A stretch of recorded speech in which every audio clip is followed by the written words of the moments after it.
नमस्कार, आप देख रहे हैं तेज खबर 26 राष्ट्र की धड़कन और मैं हूं आपका दोस्त। आज हम आपके लिए लेकर आए हैं देश के करोड़ों पेंशन भोगियों, विशेषकर कर कर्मचारी पेंशन योजना 1945 ईपीएस 95 के सदस्यों से जुड़ी कुछ बेहद महत्वपूर्ण और बड़ी खबरें। एक ऐसी खबर जो सीधे तौर पर लाखों परिवारों के चूल्हे चौके और उनकी आर्थिक सुरक्षा से जुड़ी है। तो चलिए बिना किसी देरी के शुरू करते हैं। आज की सबसे हमारी पहली और सबसे बड़ी खबर एक ऐसे सरकारी फैसले से जुड़ी है जिसे अगर सही माना जाए तो यह किसी ऐतिहासिक कदम से कम नहीं होगा। सोशल मीडिया और पेंशन भोगी समुदायों में यह खबर आग की तरह फैल रही है कि केंद्र सरकार ने कर्मचारी पेंशन योजना 1995 के पेंशन भोगियों को एक बड़ी राहत देते हुए हर महीने RS 8,000 की न्यूनतम पेंशन को मंजूरी दे दी है। और सिर्फ इतना ही नहीं, यह राशि सीधे उनके बैंक खातों में ऑनो क्रेडिट सुविधा के माध्यम से जमा की जाएगी। जी हां, आपने सही सुना, RS 8,000 प्रति माह। यह वह राशि है जिसका लाखों EPS 5 पेंशन भोगी वर्षों से दशकों से इंतजार कर रहे हैं। वर्तमान में कई पेंशन भोगी मात्र RS 1,000 या उससे भी कम की मामूली पेंशन पर अपना जीवन यापन करने के लिए मजबूर हैं।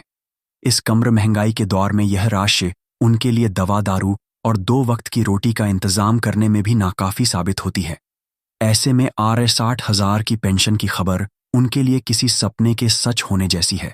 कहा जा रहा है कि सरकार ने यह फैसला पेंशन भोगियों की दयनीय आर्थिक स्थिति और उनकी लंबे समय से चली आ रही मांगों को ध्यान में रखकर लिया है। इस कथित नई योजना के तहत पेंशन की राशि को सीधे लाभार्थी के बैंक खाते में हर महीने एक निश्चित तारीख को स्वचालित रूप से जमा कर दिया जाएगा, जिससे उन्हें किसी भी तरह की कागजी कार्रवाई या दफ्तरों के चक्कर काटने की जरूरत नहीं पड़ेगी। तो सवाल यह उठता है कि यह RS 8,000 की ऑटो क्रेडिट सुविधा आखिर काम कैसे करेगी और पेंशन भोगी इसका लाभ कैसे उठा सकते हैं। हमारी जानकारी के अनुसार इस प्रक्रिया को बेहद सरल बनाने की योजना है। सबसे पहले पेंशन भोगियों को कर्मचारी भविष्य निधि संगठन यानी EPFO के आधिकारिक वेब पोर्टल पर लॉगिन करना होगा। इसके बाद उन्हें अपने बैंक खाते की जानकारी को अपडेट करना होगा, यह सुनिश्चित करते हुए कि दिया गया खाता आधार और पैन से लिंक हो। प्रक्रिया के अंतिम चरण में उन्हें ऑटो क्रेडिट के विकल्प को सक्रिय करना होगा। एक बार यह प्रक्रिया पूरी हो जाने के बाद हर महीने पेंशन की राशि बिना किसी रुकावट के उनके खाते में पहुंचती रहेगी। इस कदम के पीछे सरकार का उद्देश्य स्पष्ट है, देश के वरिष्ठ नागरिकों को वित्तीय सुरक्षा और सम्मानजनक जीवन प्रदान करना। यह न केवल उनकी आर्थिक स्वतंत्रता सुनिश्चित करेगा, बल्कि उनकी जीवन शैली में भी एक सकारात्मक सुधार लाएगा। एक खुशहाल और आर्थिक रूप से स्वतंत्र वरिष्ठ नागरिक समाज एक मजबूत राष्ट्र की निशानी है। इस खबर ने पेंशन भोगी समुदाय में एक नई उम्मीद और उत्साह की लहर दौड़ा दी है। हमने कुछ पेंशन भोगियों से इस बारे में बात की। पेंशन भोगी एक उत्साहित, अगर यह सच है तो यह मोदी सरकार का सबसे अच्छा फैसला है। हम सालों से संघर्ष कर रहे हैं। RS 8,000 में कम से कम हम सम्मान से जी तो पाएंगे। पेंशन भोगी 2 दवाइयों का खर्च निकालना मुश्किल हो जाता है, बच्चों पर बोझ बने हुए हैं। यह पेंशन हमारे बुढ़ापे का सहारा बनेगी। हालांकि यह ध्यान रखना महत्वपूर्ण है कि अभी तक इस पर सरकार की ओर से कोई आधिकारिक अधिसूचना या प्रेस विज्ञप्ति जारी नहीं की गई है। हम सभी को उस आधिकारिक पुष्टि का इंतजार है जो इस खबर को एक सुखद हकीकत में बदल देगी। लेकिन उम्मीद की यह किरण ही लाखों पेंशन भोगियों के चेहरों पर मुस्कान लाने के लिए काफी है। और अब रुक करते हैं उस जमीनी हकीकत का जो पेंशन भोगियों के लंबे और अथक संघर्ष को बयां करती है। एक तरफ जहां RS 8,000 पेंशन की खबरें हैं, वहीं दूसरी तरफ राष्ट्रीय संघर्ष समिति ने सरकार को एक कड़ा अल्टीमेटम दे दिया है।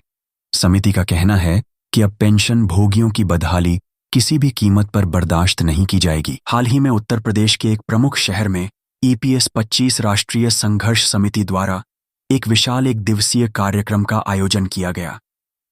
इस कार्यक्रम की अध्यक्षता नासिर अली खान ने की और मुख्य अतिथि के रूप में समिति के प्रदेश अध्यक्ष श्री ओम शंकर तिवारी मौजूद थे।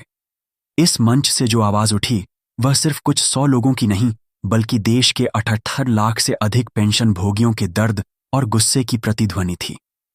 श्री ओम शंकर तिवारी ने अपने संबोधन में जो आंकड़े पेश किए वे चौंकाने वाले थे। उन्होंने बताया कि देश में लगभग 37 लाख पेंशन भोगी ऐसे हैं जिन्हें 68,000 से भी कम मासिक पेंशन मिलती है। उन्होंने सवाल उठाया कि क्या आज के समय में कोई परिवार इतने कम पैसे में अपना गुजारा कर सकता है। हमने सरकार के हर दरवाजे पर दस्तक दी है। सांसदों से लेकर मंत्रियों तक हर किसी को अपनी पीड़ा बताई है, लेकिन हमारी आवाज अनसुनी कर दी गई। अब बहुत हुआ। हम और अपमान नहीं सहेंगे। ये हमारे अस्तित्व की लड़ाई है। इस कार्यक्रम में समिति ने अपनी 4 सूत्रीय मांगों को एक बार फिर दोहराया। इन मांगों में न्यूनतम पेंशन को बढ़ाकर Rs500 करने के साथ साथ महंगाई भत्ता, सभी पेंशन भोगियों और उनके जीवन साथी को मुफ्त चिकित्सा सुविधा और जिन सेवानिवृत्त कर्मचारियों को इस योजना में शामिल नहीं किया गया है उन्हें भी इसका सदस्य बनाने जैसी प्रमुख मांगें शामिल हैं। समिति ने सरकार को एक स्पष्ट चेतावनी दी है।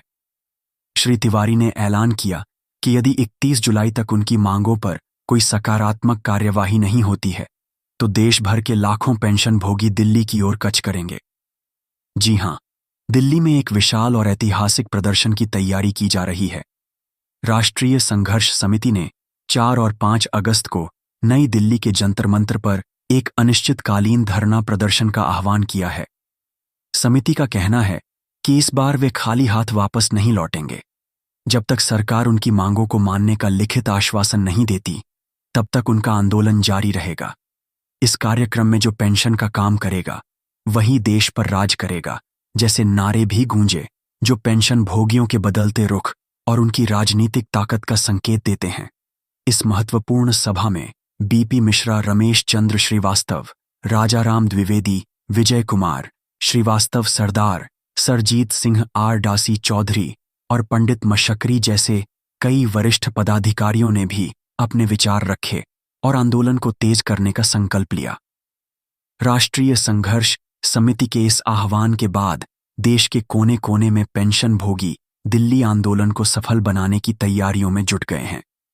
इसी सिलसिले में दिल्ली आंदोलन की रणनीति तय करने के लिए एक और महत्वपूर्ण बैठक आयोजित की गई, जिसमें कई बड़े और निर्णायक फैसले लिए गए।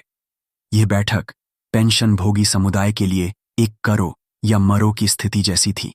बैठक का मुख्य एजेंडा था दिल्ली आंदोलन को कैसे अभूतपूर्व और ऐतिहासिक बनाया जाए। इस बैठक में इस बात पर गहन चर्चा हुई कि देश के हर राज्य, हर जिले से पेंशन भोगियों की भागीदारी कैसे सुनिश्चित की जाए। बैठक में कुछ महत्वपूर्ण निर्णय लिए गए। पहला, आंदोलन को पूरी तरह से शांतिपूर्ण और अनुशासित रखने का संकल्प लिया गया। दूसरा, सोशल मीडिया, स्थानीय समाचार पत्रों और अन्य संचार माध्यमों का उपयोग करके आंदोलन के संदेश को हर पेंशन भोगी तक पहुंचाने की योजना बनाई गई। तीसरा, दिल्ली आने वाले पेंशन भोगियों के रहने और खाने की व्यवस्था के लिए एक समिति का गठन किया गया। इस बैठक में यह भी तय हुआ कि पेंशन भोगी अपने अपने क्षेत्रों के सांसदों और विधायकों को ज्ञापन सौंपेंगे और उनसे दिल्ली आंदोलन में उनका समर्थन करने का आग्रह करेंगे। ये एक तरह से सरकार पर चौतरफा दबाव बनाने की रणनीति है। यह हमारी अंतिम लड़ाई हो सकती है। हमने सरकार को बहुत समय दिया। अब या तो हमें हमारा हक मिलेगा या हम दिल्ली की सड़कों पर अपना संघर्ष जारी रखेंगे। चाहे जो भी हो, तो एक तरफ सरकार द्वारा Rs 8,000 की पेंशन दिए जाने की उम्मीदें हैं, तो दूसरी तरफ अपने हकों के लिए सड़कों पर उतरने का फौलादी इरादा। यह स्थिति स्पष्ट रूप से दर्शाती है कि EPS 95 पेंशन भोगी अब और इंतजार करने के मूड में नहीं है। वे अपने बुढ़ापे को सुरक्षित और सम्मानजनक बनाने के लिए किसी भी हद तक जाने को तैयार हैं। आने वाले दिन, विशेषकर 31 जुलाई की समय सीमा और उसके बाद 4 और 5 अगस्त की तारीखें, देश के लाखों पेंशन भोगियों के भविष्य के लिए अत्यंत महत्वपूर्ण होने वाली हैं। क्या सरकार उनकी मांगों को मानकर इस आंदोलन को होने से रोकेगी या फिर देश की राजधानी एक और ऐतिहासिक प्रदर्शन की गवाह बनेगी? राष्ट्र की धड़कन इस पूरे घटनाक्रम पर अपनी पैनी नजर बनाए रखेगा। हम आप तक हर छोटी बड़ी जानकारी, हर अपडेट सबसे पहले और पूरी सच्चाई के साथ पहुंचाते रहेंगे।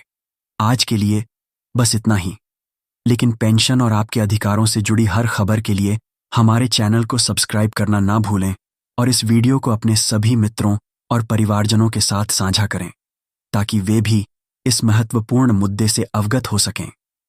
देखते रहिए राष्ट्र की धड़कन। नमस्कार।